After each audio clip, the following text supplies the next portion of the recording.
Ep.2. I'm Robert Orozco with Arobi, here with Mike Hill with TSC. TSC. Pleasure to have you, Mike. Today we're going to be talking about vulnerability assessments and patching. We're kind of talking before we hit record, so you just want to talk about, kind of where you left off, Mike, and we can kind of go from there. Awesome, great. No, it's we're just talking about the importance of patching some of these networks, because the thing is, when people don't get those things patched, I mean, just kind of crazy things happen. And one of the things that we were talking about just a second ago was most likely people aren't going to go break in through the routers when they're out there using websites like Shodan.io to look at holes and stuff on the external network, because Shodan.io is a database that people could use to take and instead of scanning people's networks themselves to break into them, they can either buy certain sections for different states for holes that are open, and then they can actually do penetration testing themselves on those ports, or they can see what services are already running so they can look for vulnerabilities that are already existing on these networks and try to exploit them to break into the network. There's many different things they can do. And one of the things is, usually on the routers, you don't just break into the router itself to get into the client's network. You're going to break in either through a port forwarding to a service that hasn't been patched. Yep, like RDP, So 3389, SSH, yeah. Yep. Yeah. A Linux server, something, they look for a weakness there. Yeah. And then they'll take and try to either crash the service, or it's called a buffer overrun. Yeah. They'll do a buffer overrun or exploit to try to break in. And once they get in to that root level, then that's where they can take and start checking the network from the inside and checking default passwords and things like that, and start to take over the network that way. And one of the tools. Oh, go ahead. No, sorry. And I was gonna say, like we were kind of talking about with the phishing, external attackers, they're probably not gonna be trying to spend their whole time trying to break through the firewall or kind of get in without any kind of recon. So they'll go down the easy route, which is just send the phishing email down to their employees and, make it look like, hey, you just won $5 million, click here. And, then they'll click it. Now they have a listener on their computer or a bug, malware. And then the attacker really has, it's all fun and games at that point. He can kind of escalate or move laterally. And if they're not patching, or if they have these vulnerabilities, like kind of you were talking about, then, the attacker can really just go in and exploit outdated applications or operating systems. And like you're saying, like it mostly happens internally. And I don't think a lot of companies are really aware of that. Like they always think it's going to come from external, and they can, but, most of the time it's, the quickest way to get into a network is phishing, and that's been proven, Yeah, over and over again. Yeah, because I've used a tool in the past. There's a couple really good tools out there. One of them was Metasploit, which so many people have used over the years. The Cali lovers out there. Cali. Oh, yeah. So it works really good. And then they had another one. It was called routersploit. And I used routersploit as well in the past. And that was just to, mainly it was looking for exploits and stuff with Cisco routers and things like that, more so than like Linksys and these other small ones. Nice. Like outdated firmwares, or like exploits out there available for routers. Oh, that's pretty cool. I never heard of that. Yeah. Yes, but the thing that my experience with them is, really, you need to break in from the trusted interface, not the untrusted. So it has to be done really from internally, right, to be successful. Outside coming in, normally, I never had success with it. It doesn't work like that. But inside it does, because it's that trusted interface. Trusted traffic inside. You can send packets to it. When you're coming from the outside, it probably has all that filtered and blocked with ACLs, and I can see that.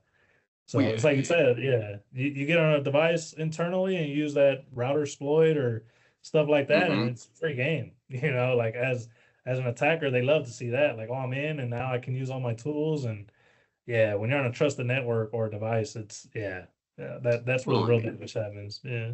And now with that Flipper Zero out and some of these other tools that are out there, for the public. You know, they sell them on TikTok, they sell them on all these things. You got employees showing up at work with the Flipper Zero on the network and testing and Wi-Fi jamming and doing all these different things. And it's like, if you don't patch, if you do not get your firmware things patched regularly or replaced, Yeah. you're gonna have some problems, because I've got a lot of different clients where some of their hardware, you know, they don't want to replace the Wi-Fi because it was still working, but my heck, it's 10 years old. Like, it's Yeah. 10-year-old Wi-Fi. If it's not I broke, can't don't patch fix it. it. Yeah. Well, If it's not broke, it's all don't end. fix it type mentality. Exactly. No good. Yeah. It's end of life. And so the problem is some of that old stuff, you almost have to get in the mindset realizing that when it comes to computer hardware and technology, you don't want to be spending a gazillion dollars on hardware, because the industry changes so fast.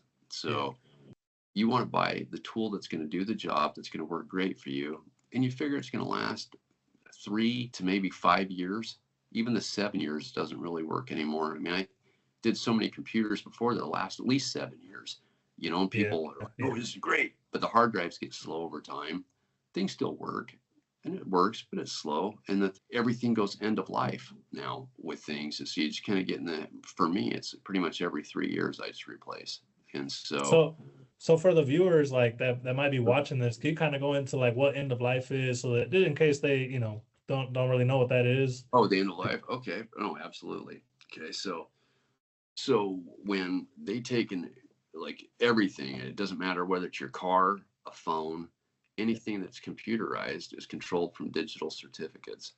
And those digital certificates, your computers have to connect to the internet to renew those certificates. And if they do not connect, they will expire at some point. Yeah. And once they expire, they become untrusted. And once they're untrusted, they will not work for anything. Yeah. And that's how the industry turns technology. That's how they turn hardware. That's how they turn software. That's how they control everything, is based off these digital certificates. And so what happens with these software updates, they'll take and create firmware updates, they'll create patches, different things, and they'll do it maybe 3 or 4 years. But then they get tired of supporting the device. And once they're tired of supporting that device, say a printer, you know, it's no longer supported, you can't update it. So you can't really patch it. And so, yes, you could keep these devices if you chose to. And yes, there will be vulnerabilities, or you'd have to do some, say you needed to keep it for some reason because it ran a special program that you couldn't change, and it's really old, because we get companies that do that too. Yeah, we see that a lot. Yeah.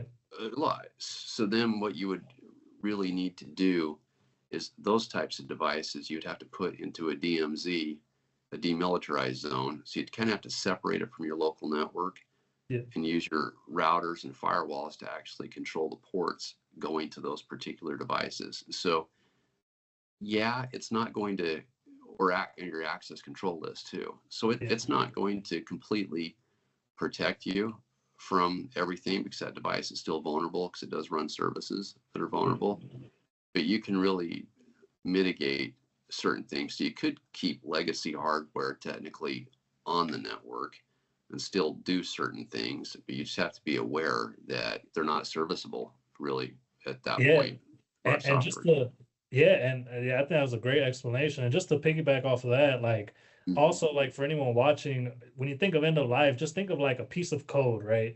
So you have a piece of code, and as it's constantly updated, you know, once it hits end of life, that means the code is no longer updated, right? So when the code is no longer updated, that means attackers just have, you know, a playground to continue to attack, find, you know, vulnerabilities in that specific code. You give a hacker 6-12 months to kind of play with it and find a way to exploit it. Now there's like 100 exploits for that vulnerability, right? Or for that piece of code.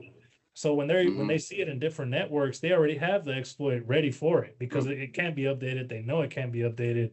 And that's why it's so risky to keep kind of end of life devices or operating systems, right? Like we talk about Windows 10. I think Windows 10 just went end of life, and now we have Windows 11. Of course, people are still using Windows 10, right? Like all across the world. Yeah, and 7. So now these operating systems that are widely used and end of life, so many exploits out there where if a user clicks that phishing email, oh, best believe there's an exploit that's gonna, get into that system, or, attacker get in a variety of ways. But that's why you need to keep the latest and greatest out, keep them patched. You don't want the same code forever because people will be able to attack it, right? You want to keep updating that code. And I use the word code. It's not, necessarily, but just so the viewers can picture it, picture a piece of code. When you patch something, it's updating the code. So if somebody was able to exploit an old code, well, now the new code they can't, right? And that's why you want to keep, patching and keeping them updated. But I think, yeah, that was a great explanation, Mike, for sure. Well, here's the funny part. I don't know if you've ever had customers do this with you before, but a lot of times they'd say, well, why would they hack me? I have nothing. They always say, Oh, well, all the time. That's I hear it. that. Yeah, It's like, why classic. would they have nothing? And it's so ironic because most of the time they're probably really correct. Okay. Yeah. So the thing is, usually if I were to go hack something or break into something, a lot of times that's not my target. Yeah. So my target wouldn't be them. They're a relay. So I would break in to this business, not because I have anything that I care about in their business. I could break into the business and never even touch their stuff. I could lay totally dormant because I don't care about what they have. What I'm doing is I'm making sure their routers aren't logging. I'm clearing any sort of stuff to hide my tracks. And I'm using them as a relay as I set up a proxy on the network to go out. And then I could go after, say, Dominion Gas or one of these other major companies you want to hit. So you want to hit something big, you relay through somebody small, so it traces back to them, not you. Yeah, kind of like a zombie network or zombie devices. Yeah. That's why you do it. That's not, it's usually, they are not really the target normally, but they're the victim. That's the crazy thing. They'll never know. Yeah, if they don't have a security team kind of looking at those logs, yeah. Yeah, their devices could be victimized right now. Command and control, sending out commands to absolutely. They'll never know. Yeah, unless they hire somebody like us.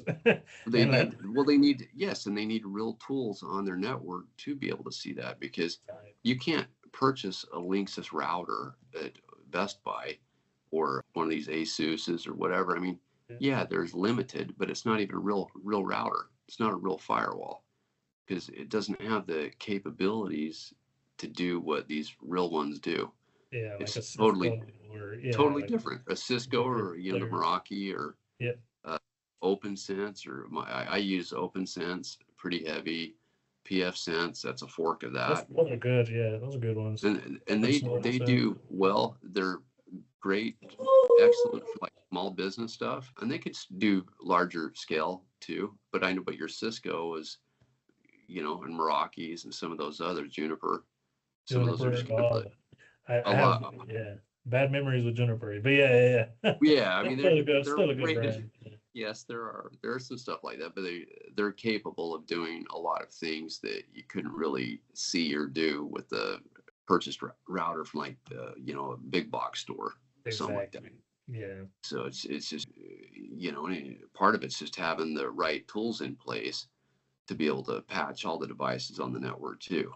Yeah, so that's a great point. So can you kind of maybe go over a couple of tools they use for patching, or what you use to find vulnerabilities maybe? Yeah. Absolutely. There's two different, so I use two different tools for that. So there's a discovery tool they would use to take and patch, and that one's called Nmap.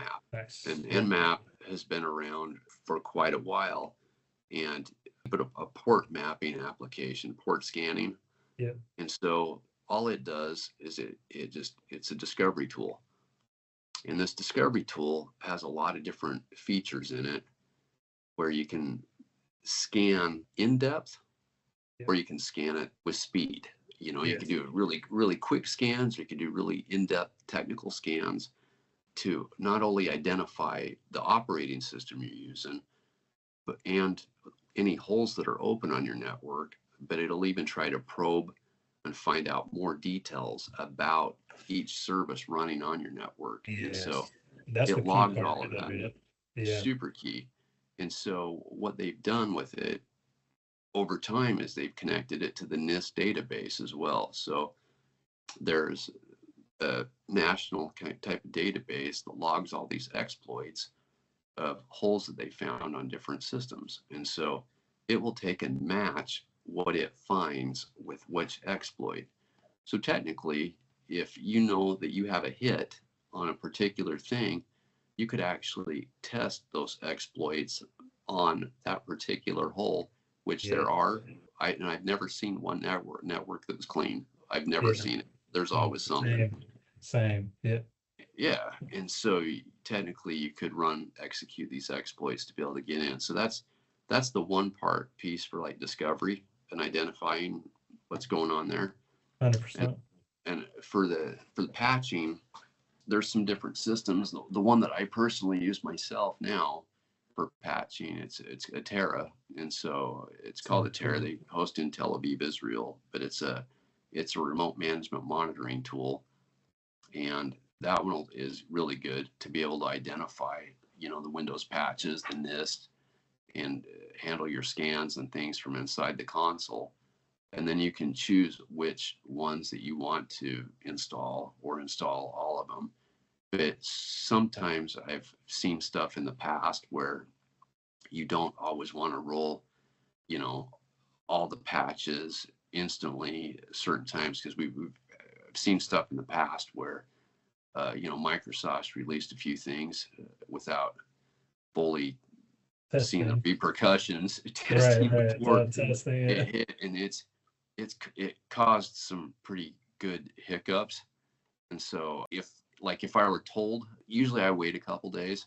Yeah. So because the patches come out Tuesdays at night. Tuesdays. Yeah. Second Tuesday of every month, right, or something like that. Oh, yeah. Second. Yeah. They're rolling them all the time now. Yeah. It's pumping. It's pumping, and these payloads, these updates, these rollouts, these weekly rollouts I see are anywhere between 109 and 122 gigabytes. They're huge. Wow. Huge. Yeah. And just even this last week, some of the severity on the exploits, it was like an 8.4 out of 10, or it was pretty high. Yeah, right. Like the severity of the patch. Yep. And with that type of stuff, you just really have to keep on top of it, because people don't understand the only real way you could get a virus on a Windows machine, an exploit, is either you have to physically click on it. Like you have to really click on this virus to execute it. I couldn't take a virus and copy it to your computer and store it on your hard drive and have it run. Like, it won't work until you execute it. Once you execute it, yes, it will run. But with the internet, it's done through JavaScript. So, if you were to magically disable JavaScript on your web browser, you wouldn't get a virus. It's not going to come through HTML. Yeah, you might miss some of the pictures or something on the website, some of the code, but you'll be protected. Yeah, you'll be fine. But then they've designed the internet since then, so you couldn't really use the internet without JavaScript. So you got to turn the thing back on. Yeah, but the JavaScript, that's where they hook it, is on that JavaScript coming through. And we used to see that with Adobe Flash, and that's why Flash is no longer here. Exactly. It's out of the industry. Exploits. Yeah. And same with Microsoft had their Starlight thing that kind of was a fake version of Flash that sort of worked. It was there and gone before we knew it. But it's technologies like that, and so patching really with this is essential. Like, it's a big deal to stay on top of those. Yeah, I think you hit a lot of good facts, and just to kind of piggyback off the Nmap, I think that's a huge one for people out there who maybe want to get into like cybersecurity or want to really understand how to like identify open ports or vulnerable services. Nmap is a very powerful tool. Even though it's one of the basics, it can get real in depth. Like, I just took this Pen Test Plus certification, and I want to say like 60% of the exam was Nmap commands, like learning how to split, like you were talking about, right? Make it fast or make it slow. When you're on a network and you're an attacker, say you're an attacker, right? Instead of somebody who's working for the company, obviously you don't want to get picked up by alerting, so maybe you don't want to send out 1,000 pings to every device, right? You want Right. to be more stealthy. You want to, maybe target a couple, kind of see what's on the network, do something real passive and slow.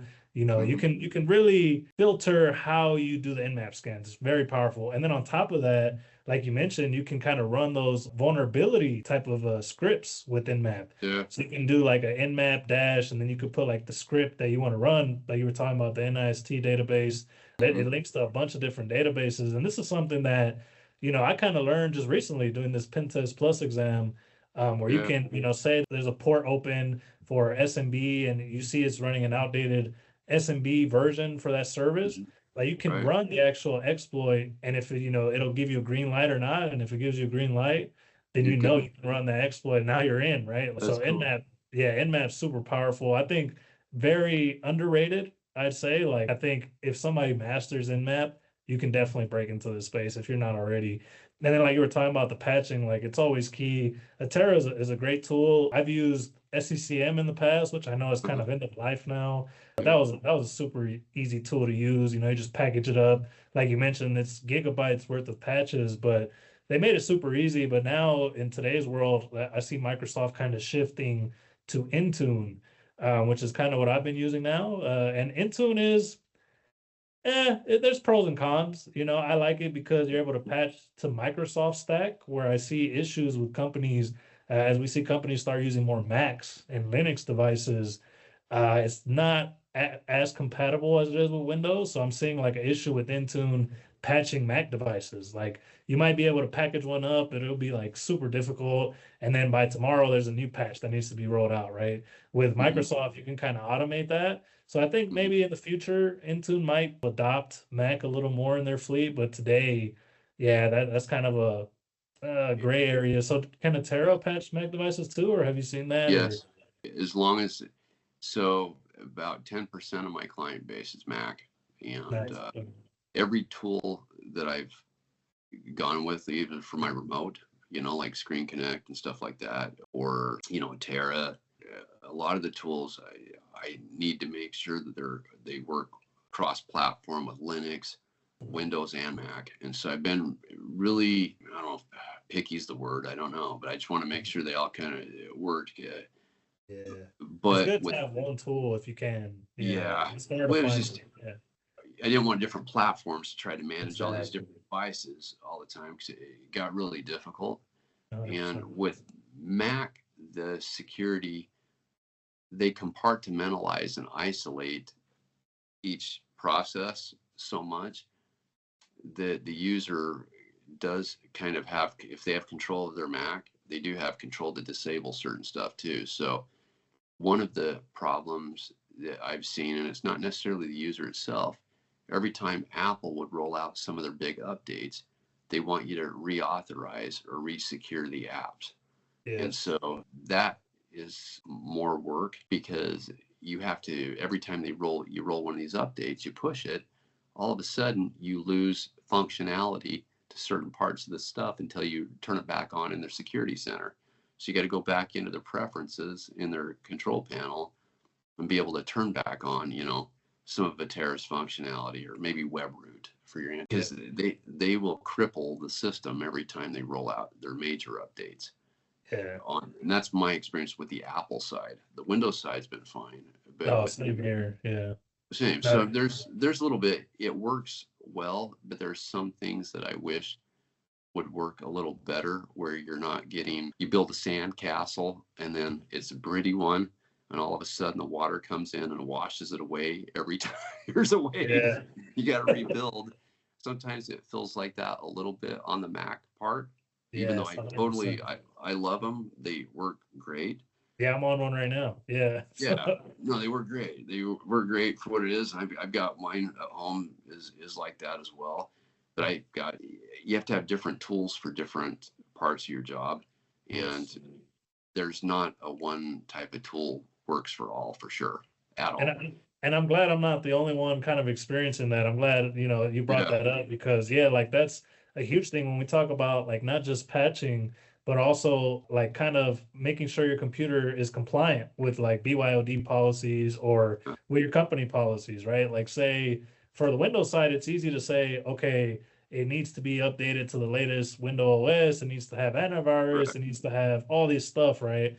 But then when we Yeah. try to do that on the Mac side, it's like Mac doesn't play. It doesn't play, right? Like we try to apply compliance policies in Intune or try to set like conditional access, and we just can't. It's a different ball game. And like you said, I wish there was a tool, and I'm sure there is one out there. Maybe we, haven't came across it, but Intune isn't it. Sounds like a Terra is better, but yeah, might be So with the Mac part, what I'm doing is I use a web root. okay. And so I roll WebRoot out, and that WebRoot works for the PC and the Mac. So you can use it for both. It doesn't matter. You can define policies in WebRoot and apply those. So one of the policies would be for USB devices, storage devices, to disable them so it doesn't work. So if the person Yes, doesn't have that's a administrative access, they can't just go in and copy stuff off the network and put it on there and take it out. They can copy all day till they're blue in the face, but it's not going to work. Like it won't read the storage device, but it would still read like a YubiKey, or it would read a hardware token, like something like that. It would be okay, or USB but not for like a a mouse. storage. Yeah, Yeah, yeah, not like a anything like that, storage but for mass yeah, storage it won't read.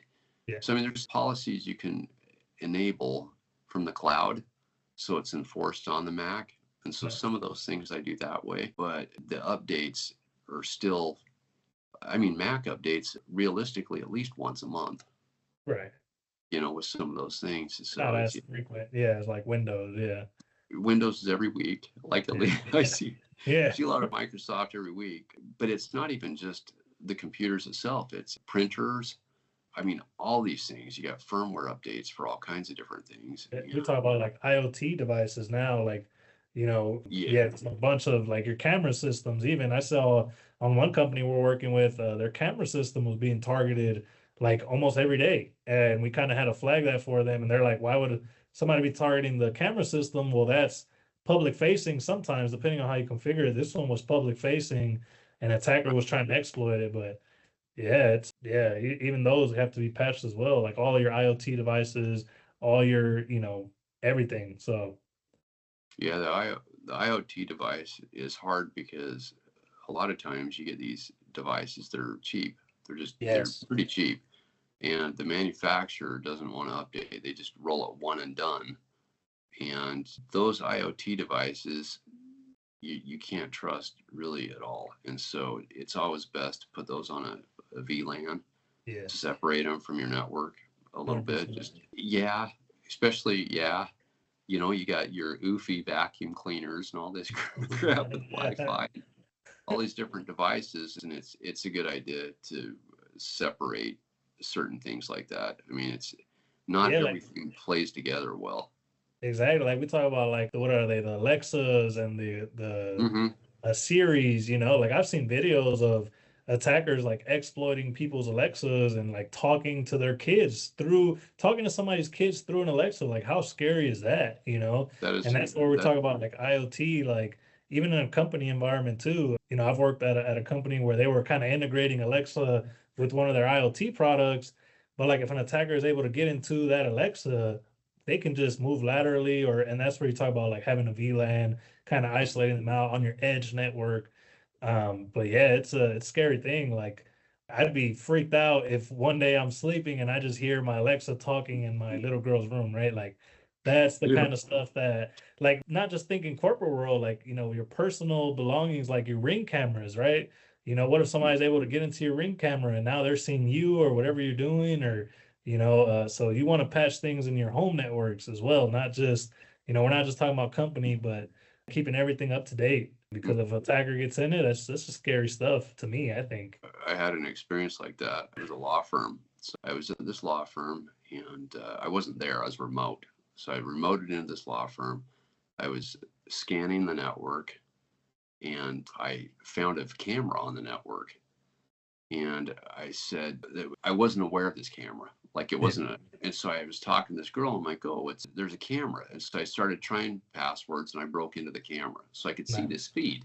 And I said, oh, there's a camera here. And I was talking to one of the employees about this camera in the thing. And she's like, well, there's no camera here. Like I was talking to her about something. I'm like, yeah, there is. I'm looking at this camera right now. I just broke Yeah. into it. Default passwords. I guessed a bunch and got in. And I started moving the camera around, like, because it was a PTZ. Yeah. And I moved it, and I moved down, and I saw a baby in one of them crib things in this office. No. And this baby staring at me, the camera, and I started to freak out a little bit. I'm like, this is weird. Like, there's a baby in the law firm. It wasn't in their office. I broke into another, they were kind of shared a suite sort of thing. Really? Yeah. And I broke into this other attorney's, she had a baby cam or baby thing. And Right. she had her baby she was bringing to work, leaving in this, way. those baby gels that they put babies in? Yeah, the little crib things. Yeah. Yeah, but the baby's on the side of the gel bars with his hands up on the thing, looking at me in the thing. No. And I'm wigging out. Yeah, right? Like, and I'm like, so I was telling Carrie, that was the girl at the time, I'm like, tell her to put a stupid password, change your password on this stuff. Because it's like, if I'm breaking into this, I mean, somebody else could break into this thing and seeing somebody's kid, like, I didn't even know the kid.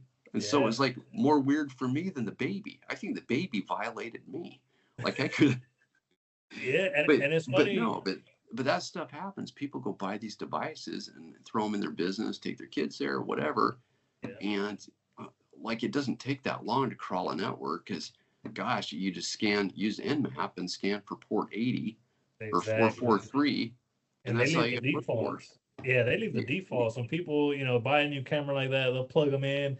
And of course, right, like if you don't have kind of that cybersecurity mindset, you're kind of just like, whatever, right? Until that happens, and that's just scary, right? Imagine getting a text of a picture of your baby, and you're like, whoa, that's the camera. Well, yes, I did. I sent the text. I'm like, here's the baby. Like, here's like, imagine baby. That. Yeah. Well, it wigged me out because that's the first time that's ever happened to me. It was a little weird. I bet. Just because, I wasn't used to that. Like, I mean, who needs to see Net Nanny? Like, it's like Net Nanny. It's funny that you bring that up because something similar happened to one of my buddies. He's like a huge pen tester, been in the field like 15 plus years, and he ended up hacking into the Dodger. I think it was a Dodger Stadium camera system, and he watched the whole game for free. He was like, he earned it. Yeah, he's like sending me pictures from every angle. He's like, yeah, I'm in their whole system, and they don't even know. That's like, great. And he found it using a Shodan.io, like you said, like it was just open to the public, default passwords and usernames, and he just kind of looked up the model number and of that specific camera system, and he was able to get in, and he watched he was watching that for months too. They didn't even change it. I haven't talked to the guy in a while.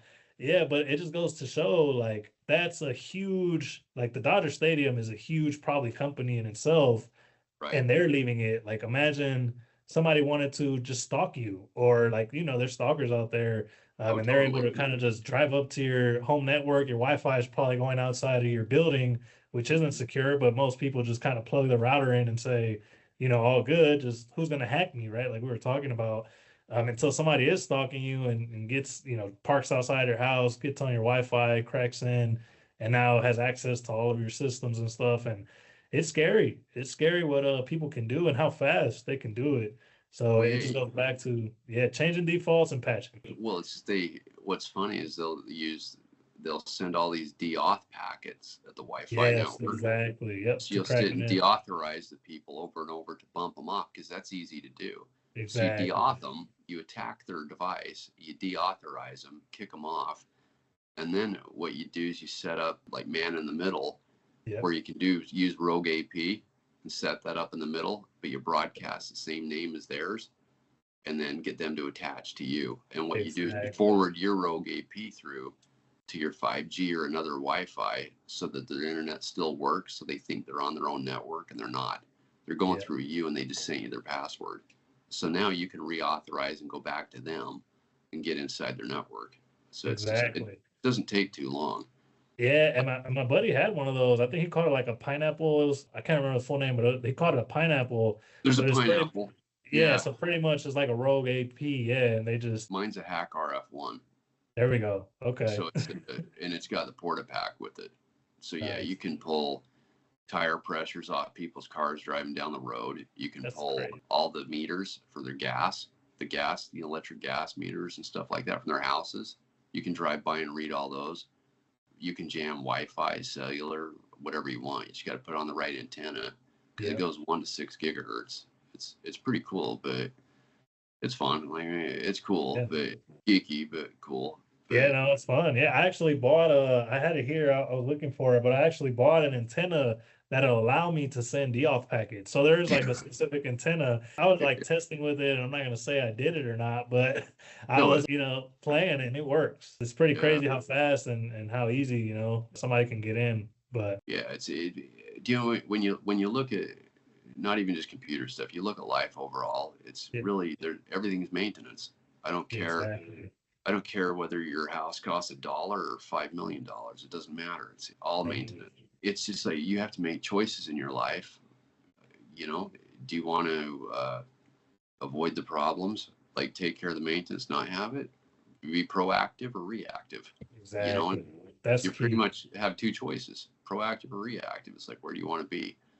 And some people can take the risks and they turn out okay, and some aren't as lucky. It's how it is. I've had some been really lucky, and I have some that have had crap luck. Yeah. We talk about like the cyberspace. I think proactive is cybersecurity. Like when we talk about cybersecurity, I think the viewers should know like being proactive is what cybersecurity is about, because once an attacker's on your network or exfiltrated or exploited, a vulnerability, it's kind of harder to stop them than it is, than it is to be proactive. Like we talk about a fire on a house.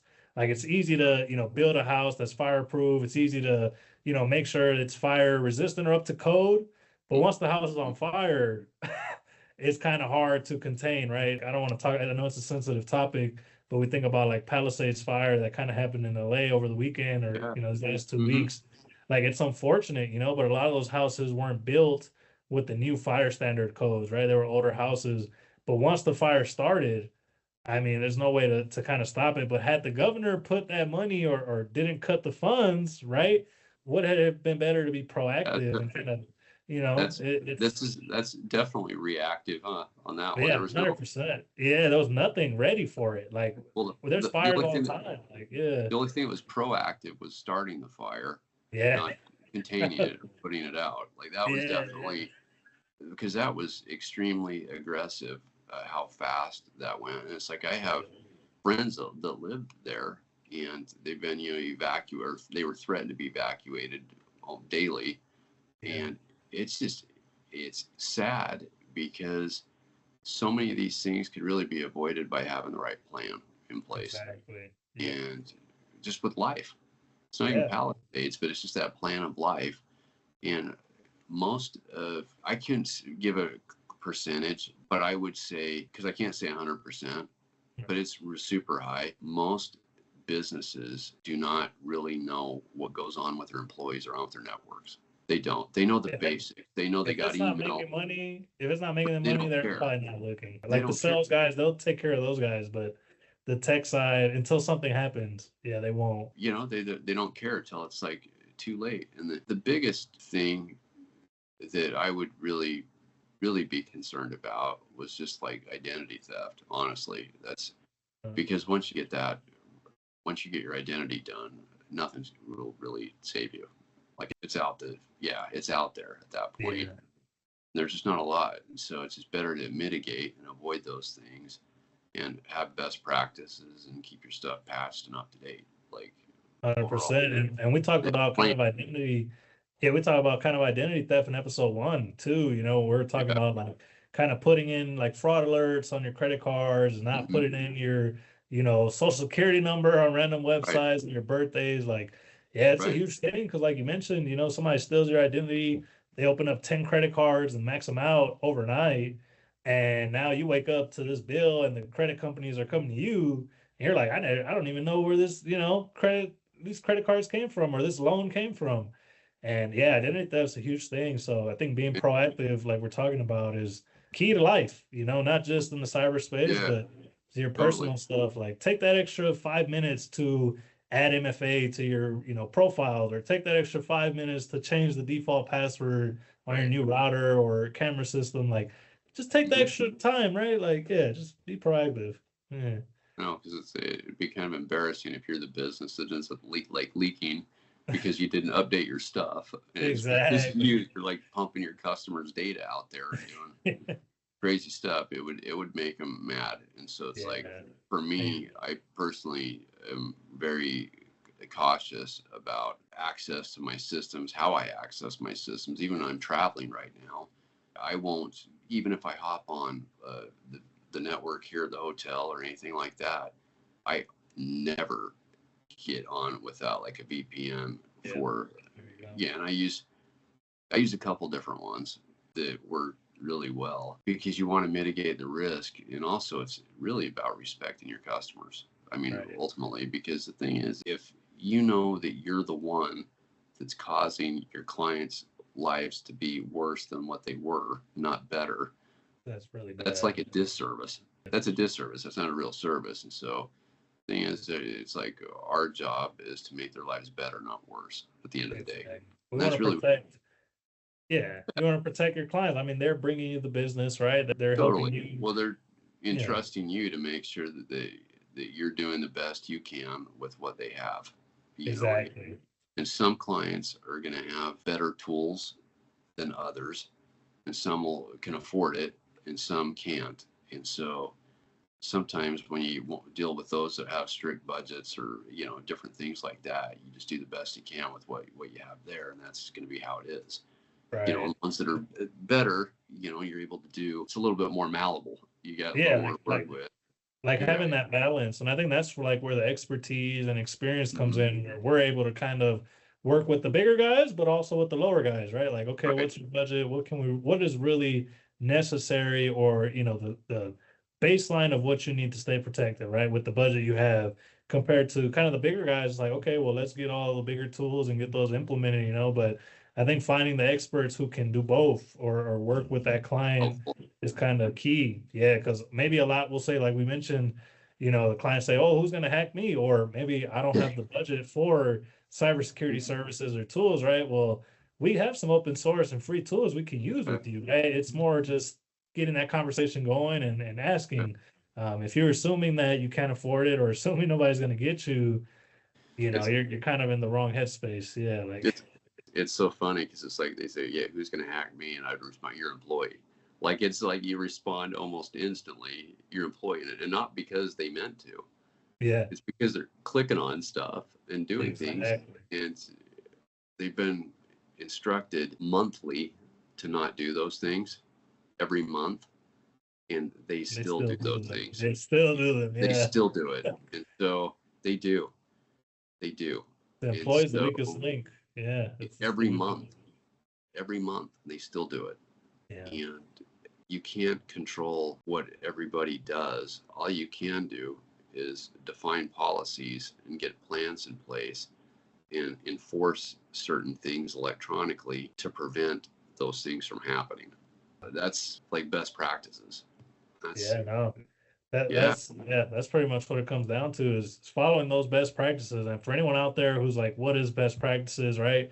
It really depends on your industry, but Mm-hmm. feel free to reach out or comment below, and we can answer up any questions you guys might have. I mean, that's what Yeah, we're here for, right? We're building this to totally. give our knowledge and experience, and yeah, see how we can help people out there. So That'd be awesome. Thank you. yeah. Thanks, But Robert.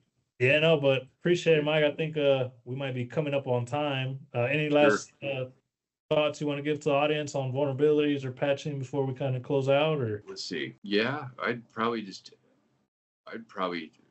ask him to make a list of 3 things that are most important to you overall, and they could share it in the channel or something. We could help them with that because some things are important to some and they're not important to others. And exactly. it'd be a really good idea to get some feedback from them to find out like what maybe top 3 things that were in questions that they've had, whether it's, patching, how to patch, Yeah, how to and patch. maybe some they could do themselves if it was something small, or if they need help on a larger scale or something Like for like the that. company. Yeah. Yeah. So there's some different tools and maybe some different things that they could look for that we could help address. So yeah, Yeah, it would be good to definitely. kind of hear back from them on that. No, yeah, I think that's a great point. Yeah, anyone out there watching, if you have any questions for, protecting your home network, protecting your data, or, protecting your company, maybe you feel they're not doing something right, or you just want, extra opinion, we're here to help. Computer Mike and myself and the Roby Yeah, team are all here to answer all awesome. questions and comments. So, yeah, no, one last thing for me, I guess, just for viewers out there, I would just recommend enabling auto patch. I know Mike talked about, Microsoft does push out bad patches sometimes, and that'll come with the territory. But if It's you rare. know, yeah, but if you know you're not going to keep up with it and you're not going to manually patch yourself, I'd rather have you, yeah, auto updating at least to kind of protect yourself. And, if something happens, hopefully, it's nothing crazy. So there's just one recommendation for me. I would say, enable auto patching if you need help, on how to enable that, comment below and we can, get you some help. So we respond to comments quickly and we appreciate all feedback as we finish up episode 2. So again, appreciate it, Mike. Appreciate everyone and Thanks, we'll see you Robert. next week. Yeah. Have a great night. All right, man. Have a great night. You See too. you.